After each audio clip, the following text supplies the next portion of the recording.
마가복음 11장 20절로 24절 말씀입니다.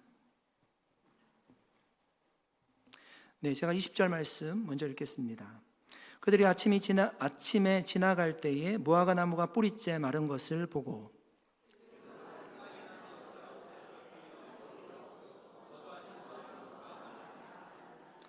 예수께서 그들에게 대답하여 이르시되 하나님을 믿으라.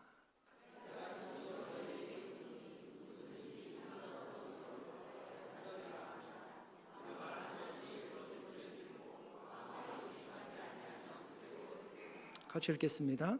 그러므로 내가 너희에게 말하노니 무엇이든지 기도하고 구하는 것은 받은 줄로 믿으라.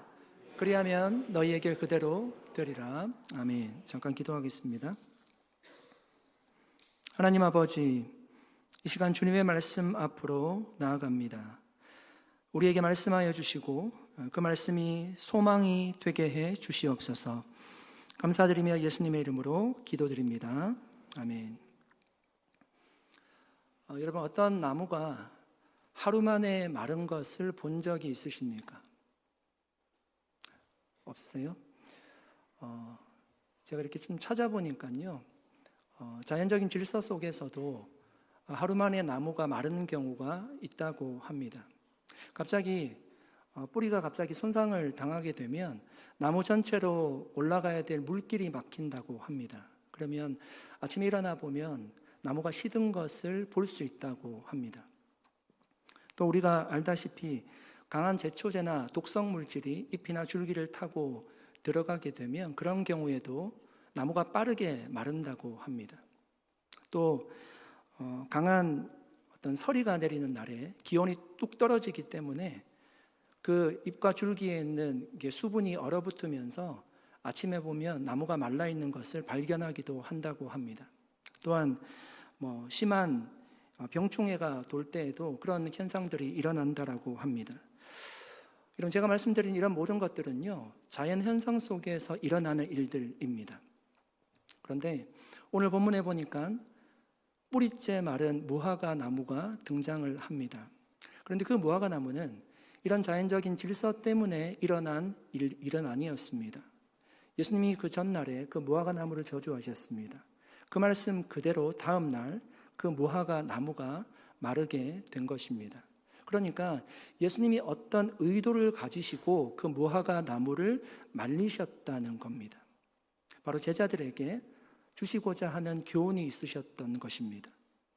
여러분, 무화과 나무의 본분은 무엇일까요? 의사의 본분은 환자를 치료하는 것이고, 선생님의 본분은 학생을 가르치는 것이고, 군인의 본분은 나라를 지키는 것이라면 무화과 나무의 본분은 무화과 열매를 맺는 것일 겁니다. 그런데 그 무화과 나무는 멀리서 볼 때 잎은 무성하지만 가까이 다가가 보니까 무화과 열매가 전혀 없었습니다. 예수님이 제자들에게 말씀하시는 거죠. 이 뿌리째 마른 무화과 나무가 당시 이스라엘 백성들의 모습이라는 것입니다. 여러분, 그들은 겉보기에는 괜찮아 보였습니다. 성전에서 제사도 열심히 드리고 때가 되면 금식도 했습니다. 어려운 사람들이 있으면 구제도 잘 했습니다. 기도도 열심히 했습니다.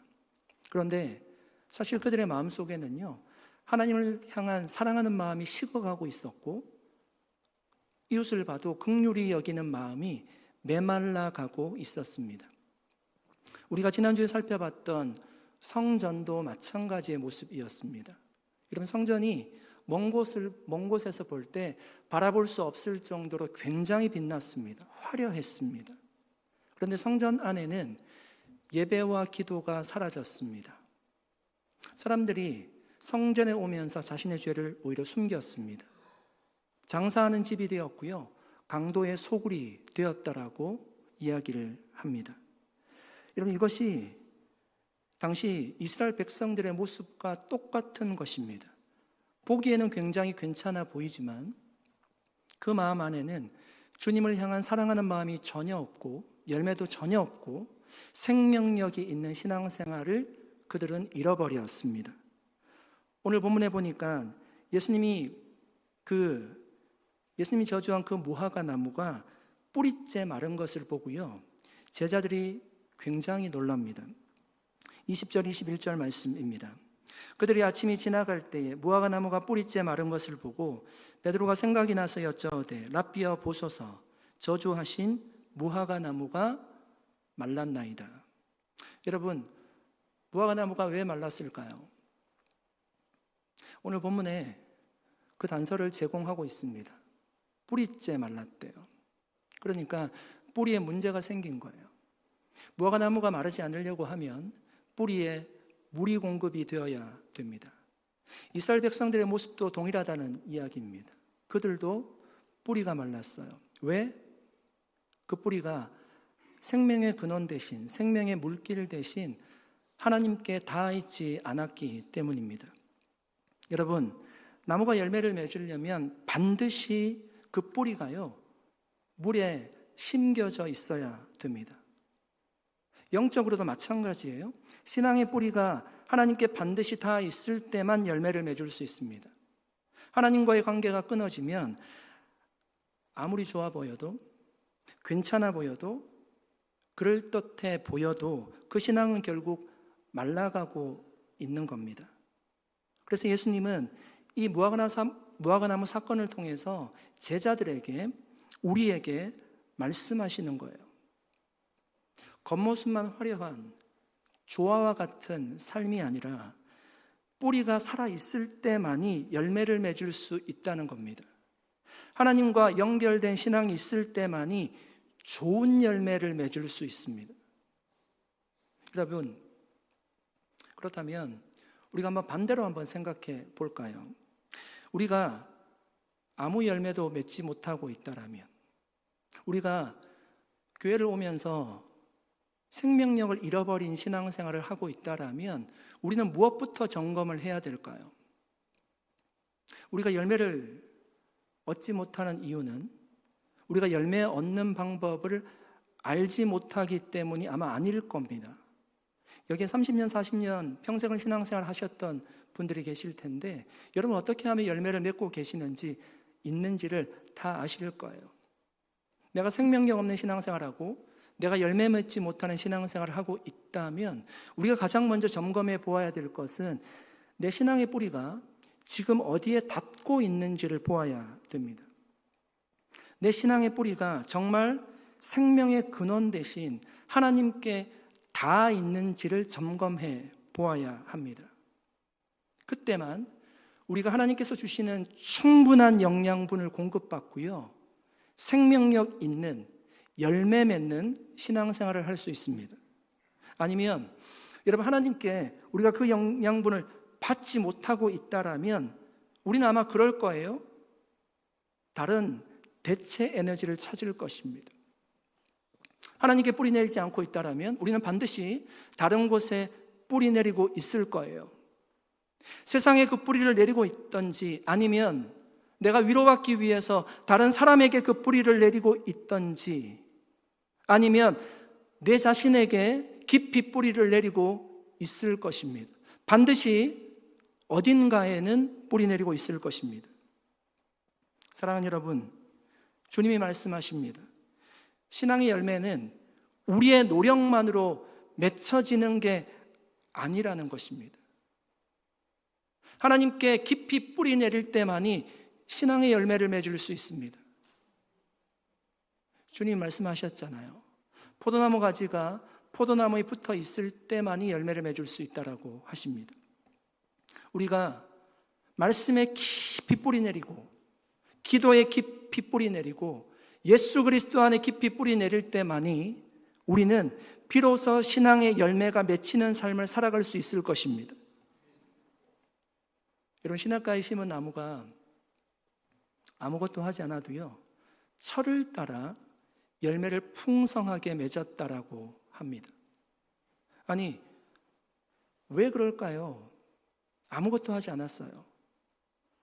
그런데 그 뿌리가 시냇가에 심겨져 있기 때문에 그렇습니다.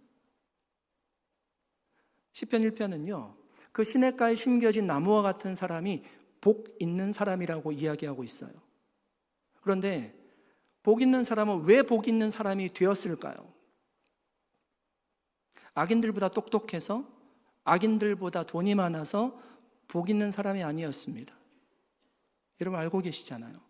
단 한 가지를 이야기하고 있어요. 그 복 있는 사람은요, 말씀에 깊이 뿌리 내렸대요. 이렇게 이야기합니다. 1장 2절에 오직 여호와의 율법을 즐거워하며 그의 율법을 주야로 묵상하는도다. 이거 한 가지 달랐어요. 복 있는 사람이 누구입니까? 하나님의 말씀을 즐거워하는 사람이에요. 그 말씀을 주야로 묵상하는 사람이었어요. 그는 말씀에 깊이 뿌리를 내리고 있기 때문에 그의 인생 가운데 가뭄이 있어도, 폭풍이 불어도 그는 흔들리지 않습니다. 왜? 뿌리를 시냇가에 두었기 때문이에요. 말씀에 깊이 뿌리를 내렸기 때문이에요. 성경은 그가 하는 모든 일이 다 형통할 것이라고 약속하고 있습니다. 사랑하는 여러분, 세상은 지금도 자신에게 뿌리를 내리라고 유혹합니다. 거기에 뿌리 내리면 즉각적인 만족을 줄 것처럼 우리에게 유혹합니다. 신앙의 열매는 기다림이 필요하지만 세상은 지금 당장 보이는 결과로 우리를 유혹합니다. 여러분, 혹시 마시멜로 시험이란 그 테스트를 들어본 적이 있으십니까? 한 심리학자가 어린아이들에게 마시멜로 1개를 주고 이렇게 말했습니다. 지금 당장 먹으면 마시멜로 1개만 줄 수 있단다. 하지만 내가 15분 후에 돌아오게 될 텐데 그때까지 먹지 않으면 2개를 줄게. 아이들은 선택의 기로에 섰습니다. 지금 하나를 먹을까 아니면 좀 기다렸다가 2개를 받을까? 대부분의 아이들은 결국 기다리지 못하고 바로 마시멜로를 먹었습니다.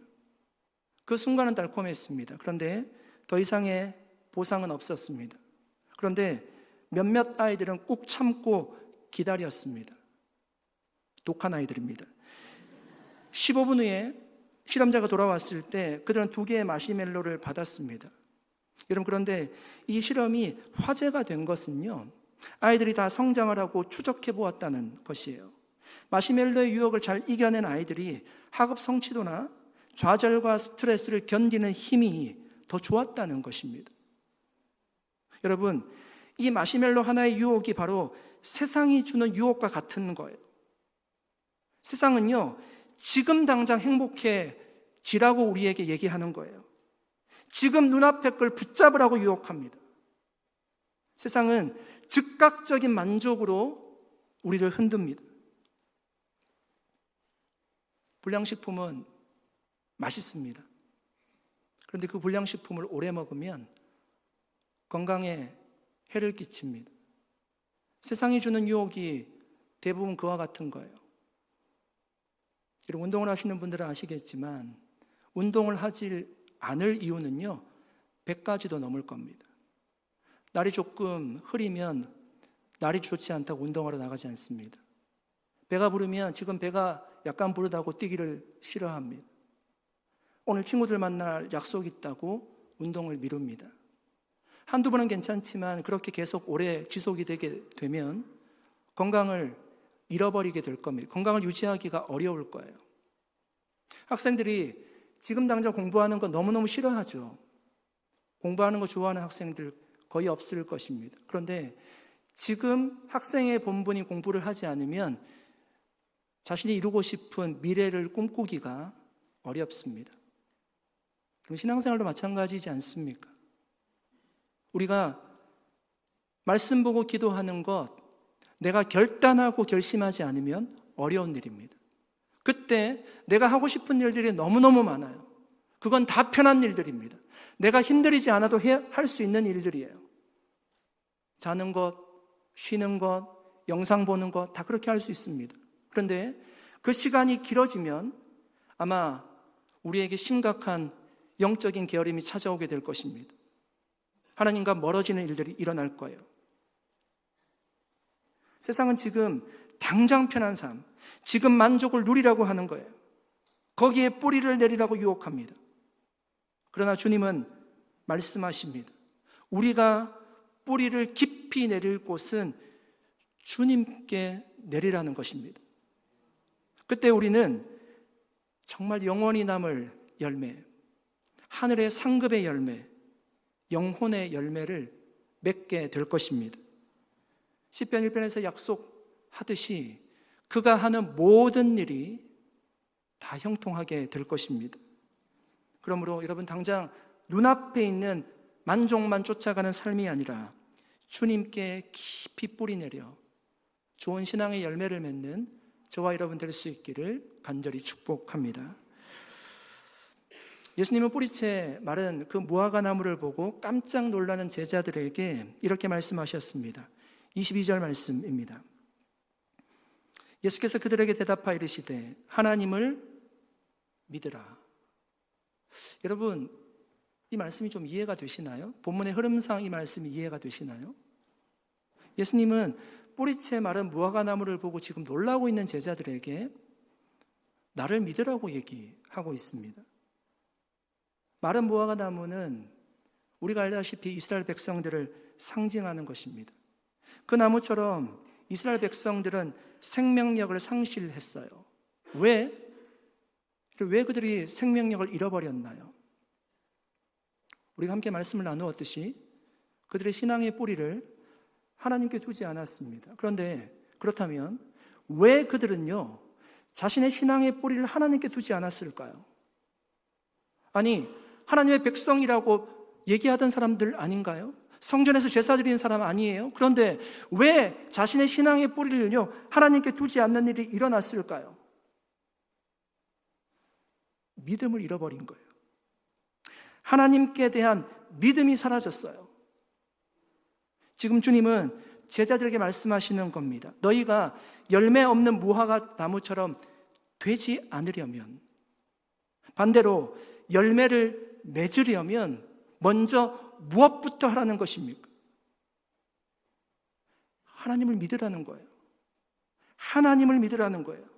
하나님께 대한 믿음을 가질 때만이 생명이 살아나고요, 열매를 맺는 삶이 열릴 수 있다는 것입니다. 하나님께 뿌리 내린 그 믿음이 얼마나 놀라운지를 예수님이 이렇게 말씀하십니다. 23절 말씀입니다. 읽어보겠습니다. 같이 한번 읽어보겠습니다. 내가 진실로 너희에게 이르노니 누구든지 이 산들어 들리어 바다에 던져지라 하며 그 말하는 것이 이루어질 줄 믿고 마음에 의심하지 아니하면 그대로 되리라. 잠깐 띄워두실래요? 말씀을 잠깐 띄워두실래요? 여러분, 예수님이 이 말씀을 하시면서요 가장 먼저 사용하는 단어가 어떤 단어입니까? 내가 진실로라는 단어입니다. 진실로. 여러분, 이 진실로라는 말이 어떤 뜻의 단어일까요? 사실 여러분 다 아시는 단어입니다. 이게 헬라어로 어떻게 적혀져 있는가 하면 아멘이라고 적혀져 있습니다. 그러니까 히브리어에서 온 말을 그대로 적어 놓은 거예요. 우리가 아는 그 아멘이에요. 아멘이 여러분 어떤 뜻입니까? 동의하다, 확신하다, 또 성취된다, 변하지 않는다, 이런 뜻이 아멘이란 뜻이에요. 그러니까 주님이 이 말씀을 하시면서 진실로 이 말씀을 한다는 얘기는 지금 주님이 하시는 말씀을 반드시 이루어질 것을 주님이 친히 보증하신다는 말씀입니다. 예수님이 보증하시는 그 약속이 무엇입니까? 바로 이어지는 23절 하반절에 주님이 이렇게 말씀하십니다. 누구든지 이 산들어 들리어 바다에 던져지라 하며 그 말하는 것이 이루어질 줄 믿고 마음에 의심하지 아니하면 그대로 되리라. 아멘. 여러분, 이 말씀이 그대로 믿어지십니까? 굉장히 믿음 있는 분들이네요. 그래서 사실 이 말씀을 우리가 그대로 믿기가 굉장히 어렵죠. 우리가 가진 지식으로도, 우리가 가진 경험으로도 이것은 안 되는 일이에요. 산을 들어서 바다에 던지는 일, 안 되는 일입니다. 그렇다면 주님이 거짓말할 일은 없잖아요. 그런데 왜 우리의 이성적으로 이해되지 않는 일, 일어나지 않을 것 같은 일을 주님은 왜 믿으라고 했을까요? 그것이 핵심이잖아요. 그럼 당시 유대 사회에서는 산을 옮긴다는 표현이요, 평소에 사용하던 언어예요. 그러니까 잘 알려진 말이었어요. 어떨 때 사용하는가 하면 불가능한 일, 정말 안 되는 일을 이야기할 때 산을 옮긴다는 말을 사용했어요. 그러니까 예수님은 당시에 사람들이 사용하던 말을 그대로 가지고 오셔서 산을 옮기는 일들이 너희가 생각할 때는 안 되는 일이지만 내가 생각할 때는 산을 옮길 수 있다라고 지금 보증하시면서 말씀하시는 거예요. 스가랴 4장 7절에 이런 말씀이 있습니다. 큰 산아, 내가 무엇이냐? 내가 스룹바벨 앞에서 평지가 되리라. 여러분, 이 말씀은 성전 재건을 하던 이스라엘 백성들에게 하나님이 주신 말씀이었습니다. 당시 성전 재건을 하던 이스라엘 백성들이 이 성전 공사가 중단되었어요. 외부적으로 박해가 있기도 하고 내부적으로는 사기가 꺾이기도 했어요. 재정이 부족하기도 했습니다.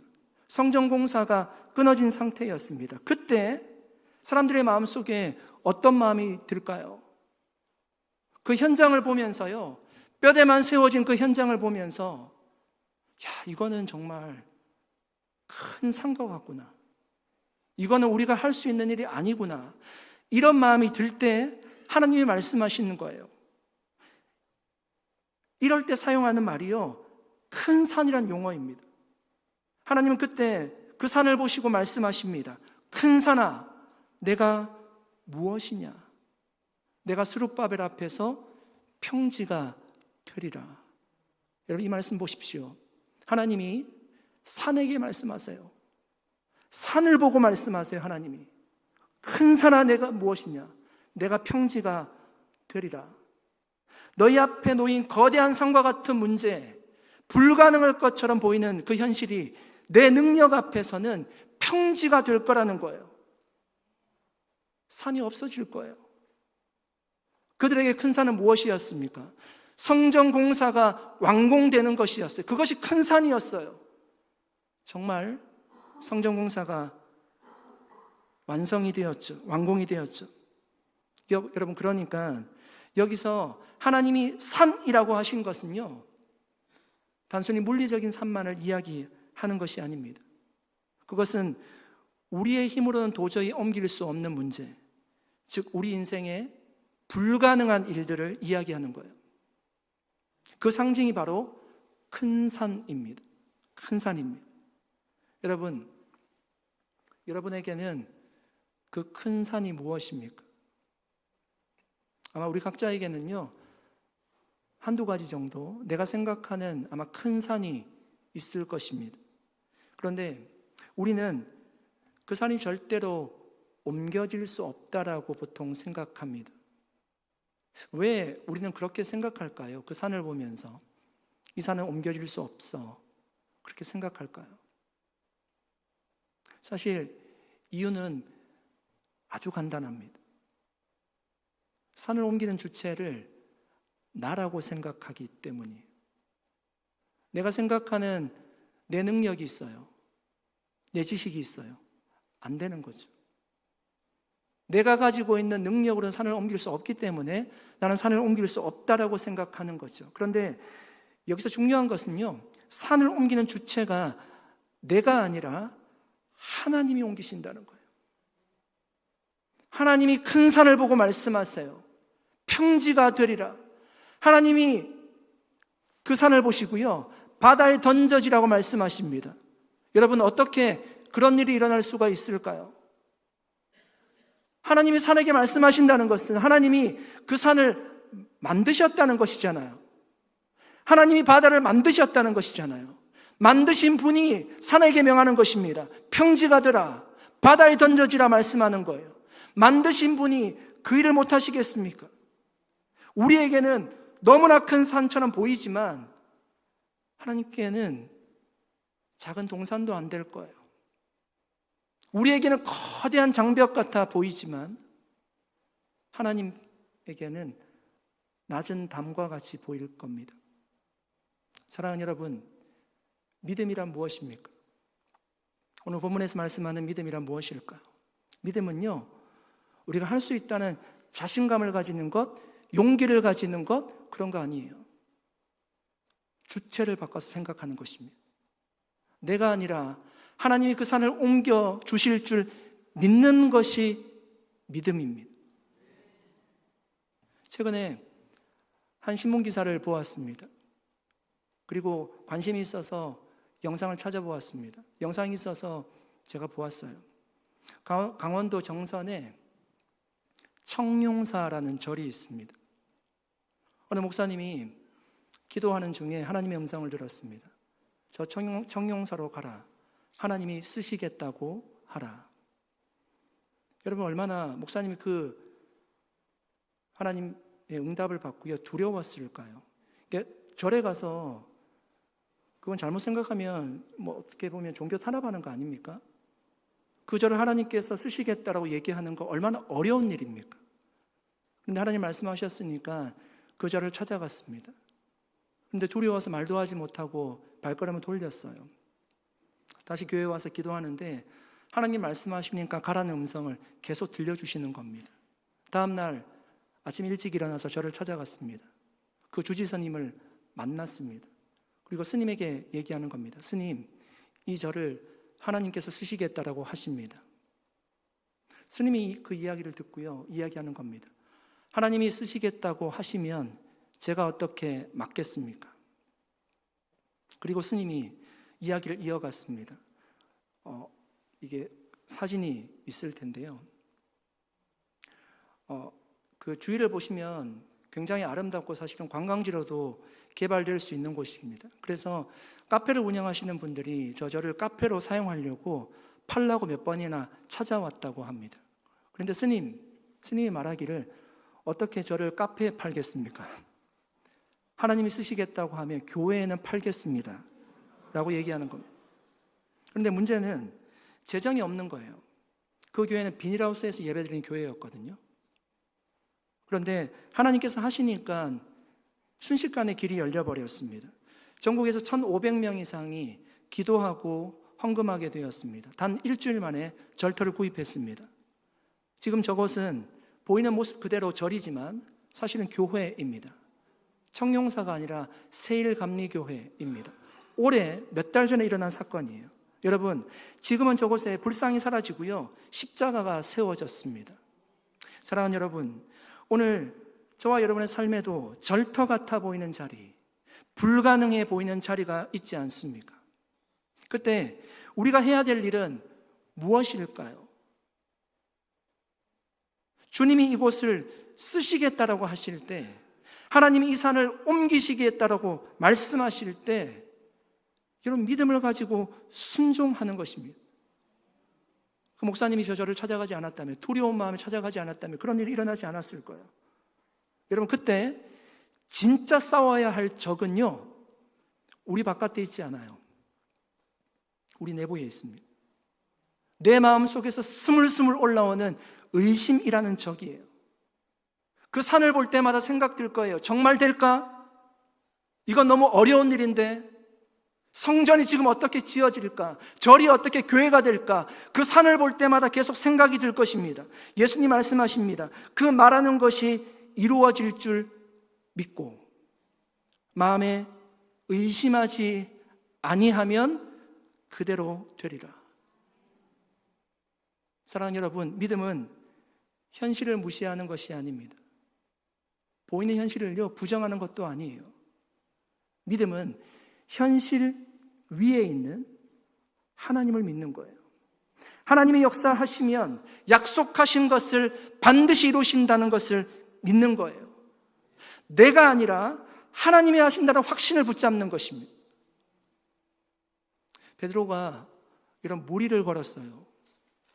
사람이 무리를 걸을 수 없잖아요. 그런데 무리를 걷다가 갑자기 물에 빠졌습니다. 주님이 그 베드로의 모습을 보시고요 이렇게 말씀하셨어요. 믿음이 작은 자야, 왜 의심하느냐? 이 말씀을 해석해 보십시오. 무리를 걷는 건 불가능한 일이에요. 그런데 어떻게 가능했죠? 믿음으로 걸었다는 거예요. 주님이 오라고 하시니까 믿음으로 걸었어요. 그런데 바다를 가다 보니까 갑자기 생각이 들었겠죠? 아니, 내가 어떻게 바다를 걷고 있지? 파도가 막 넘실대고 자기를 삼킬 것처럼 폭풍이 치고 있습니다. 그때 믿음이 사라지니까 그냥 의심하는 마음이 드니까 바다로 빠져버렸던 것입니다. 사랑하는 여러분, 믿음과 의심이라는 것은요, 우리 마음 안에 같이 공존하는 거예요. 한 마음 안에 있어요. 믿음이 살아나면 의심은 물러갑니다. 그런데 의심이 스물스물 올라오기 시작하면 믿음이 약해져요. 지금 이스라엘 백성들은 믿음을 잃어버렸어요. 다른 말로 하면 하나님께 대한 의심의 마음이 큰 거죠. 의심하는 마음은 결국 그들의 영혼을 메말라지게 했어요. 뿌리째 마른 무화과 나무와 같이 생명력 없이 종교 생활을 하도록 만든 것입니다. 사랑하는 여러분, 우리도 경각심을 가져야 됩니다. 우리의 마음을 한번 점검해 보십시오. 여러분의 마음속에 믿음이 더 크게 자리하고 있으십니까? 아니면 의심이 더 크게 자리하고 있습니까? 그럼 믿음이 있다는 것은 어떻게 확인할 수 있을까요? 야고보 선생은 믿음을 행함으로 증명한다라고 이야기하고 있어요. 여러분, 믿음이 있는 사람은 간절하게 기도합니다. 뜨겁게 기도합니다. 믿음이 있는 사람은 예배 가운데 감사와 기쁨이 넘치는 예배를 드려요. 믿음이 있는 사람은 당연히 신앙의 열매를 맺게 되어 있습니다. 자연스러운 거예요. 그런데 반대로 믿음이 사라지고 의심하는 마음이 큰 사람들은요, 다 반대예요. 의심하는 마음을 가지고 간절히 기도할 수 없어요. 의심하는 마음을 가지고 하나님 앞에 정말 주님만을 바라보고 예배하기가 어려워요. 당연히 신앙의 열매가 맺혀지지 않습니다. 사랑하는 여러분, 주님께 불가능은 없는 줄로 믿습니다. 정말 믿는 자에게 능치 못할 일이 없는 줄로 믿습니다. 주님은 산을 옮기시는 분이세요. 우리 안에 있는 의심은 다 사라지고요, 믿음을 가질 수 있기를 축복합니다. 오늘 주님을 향한 우리의 믿음이 다시 회복될 수 있기를 축복합니다. 그래서 여러분, 그 믿음 때문에 우리의 삶에서 만나는 내가 옮길 수 있는 산과 같은 일들을 만날 때마다 하나님이 역사하셔서 그 산을 옮기시는 경험들이 우리에게 있어지기를 간절히 축복합니다. 이제 말씀을 정리하겠습니다. 여러분, 우리의 믿음에 불을 지피는 것은 무엇일까요? 식어진 우리의 믿음을 뜨겁게 하고 간절하게 하고 회복시키는 것은 무엇이 그렇게 할 수 있을까요? 예수님은요, 그 해답을 이렇게 말씀하십니다. 24절 말씀 읽어보겠습니다. 같이 한번 읽어보겠습니다. 그러므로 내가 너희에게 말하노니 무엇이든지 기도하고 구하는 것은 받은 줄로 믿으라. 그리하면 너희에게 그대로 되리라. 여러분, 예수님은 믿음의 불씨가요, 기도라고 말씀하십니다. 믿음은 그냥 생기지 않습니다. 하나님 앞에 엎드려 기도할 때 그때 하나님이요, 우리 안에 있는 의심은 사라지게 하시고요, 믿음이 샘솟게 하십니다. 여러분, 이것은 영적인 원리입니다. 어떤 분에게는 약간 어렵게 들릴 수 있을 것입니다. 생소하게 들릴 수 있을 것입니다. 그런데 기도하시는 분들은 다 아실 거예요. 기도하다 보면 내 시선이 바뀌게 되고요, 삶의 소망이 넘치게 되고 또한 내 마음이 달라지는 것을 확인할 수 있어요. 기도하다 보면 믿음이 마음속에서 꿈틀대는 것을 다 경험하게 될 것입니다. 사랑하는 여러분, 마음이 식어졌습니까? 믿음이 약해지셨습니까? 기도로 무릎 꿇어 보십시오. 기도할 때 하나님을 향한 믿음이 다시금 회복될 거예요. 믿음이 회복되면요, 기적을 경험할 수 있습니다. 산을 옮기는 일들을 경험할 수 있어요. 그러니까 여러분, 기도와 믿음과 기적은요, 다 연결되어 있어요. 기도해야지 믿음이 생기고 믿음이 있을 때 산을 옮기는 놀라운 역사를 경험할 수가 있습니다. 어느 하나의 바퀴가 빠져도 안 되는 거예요. 마지막으로 주님이 이렇게 말씀하십니다. 기도하고 구하는 것은 받은 줄로 믿으라. 그리하면 너희에게 그대로 되리라. 제가 문장을 한번 해석해 볼게요. 이를 한번 잘 따라와 보십시오. 받은 줄로 믿으라. 이 말은요, 지금 받았다는 것입니까? 안 받았다는 것입니까? 산이 옮겨졌다는 것입니까? 아직 산이 안 옮겨졌다는 것입니까? 안 옮겨졌다는 거죠. 하나님이 이미 옮기신 줄로 믿으라는 거예요. 그런데 이런 믿으라는 말이요, 현재형으로 기록이 되어 있어요. 무슨 얘기인가 하면 한 번 믿는 것이 아니라 계속 믿으라는 겁니다. 그러니까 산을 볼 때마다 우리 마음에는요, 의심이 들 거예요. 야, 정말 저 산 옮겨질까? 계속 의심이 들 거예요. 그때마다 믿으라는 거예요. 그래서 현재형으로 기록하여 놓은 거예요. 그렇게 믿을 때 주님이 약속하십니다. 그리하면 너희에게 그대로 되리라. 여러분, 지금 된 겁니까? 아직 안 된 것입니까? 주어진 것입니까? 아직 안 주어진 것입니까? 안 주어진 거죠. 그런데 이미 이루어질 것을 믿었으니까 과거 어느 시점에는, 이게 미래형으로 기록이 되었잖아요. 과거 어느 시점에는 하나님이 그 산을 반드시 옮겨 주신다는 것입니다. 할렐루야. 우리 교회 기도 제목이 많이 있어요. 여러분, 이 소망을 가지고요, 함께 기도할 수 있기를 축복합니다. 우리의 눈으로 기도하는 것이 아니라 하나님이 옮겨주실 것을 믿고 기도하는 것입니다. 사랑하는 여러분, 기도는 믿음을 키우고 믿음은 기적을 일으킵니다. 지금 우리 눈앞의 산이 아무리 커 보여도 하나님께 기도하며 믿음을 붙다는 사람에게 하나님은 그 산을 반드시 옮기실 것입니다. 아직 응답이 보이지 않아도 이미 주님은 일하고 계십니다.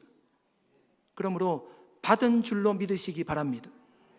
주님이 약속하셨습니다. 그리하면 너희에게 그대로 되리라. 결국은 이루어질 것입니다. 여러분, 이 놀라운 은혜가 높은 산을 만날 때마다 저와 여러분에게 경험되어질 수 있기를 간절히 축복합니다. 기도하겠습니다. 살아계신 하나님, 감사합니다. 이스라엘 백성들과 같이 우리가 신앙의 뿌리를 주님께 두지 않으므로 생명력 없는, 열매 없는 그런 신앙생활을 하지 않도록 도와주시고, 우리의 뿌리를 주님께 깊이 내릴 수 있도록 도와주셔서 기쁘고 감사한 신앙생활을 할 수 있도록 도와주시고, 또한 믿음으로 주님의 약속들을 붙들게 하셔서 우리의 눈에는 불가능한 일이지만 하나님이 산을 옮겨주실 것을 믿고 우리가 신앙생활을 할 수 있도록 은혜를 베풀어 주시옵소서. 감사드리옵고 예수님의 이름으로 기도드리옵나이다. 아멘. 우리 자리에 지나셔서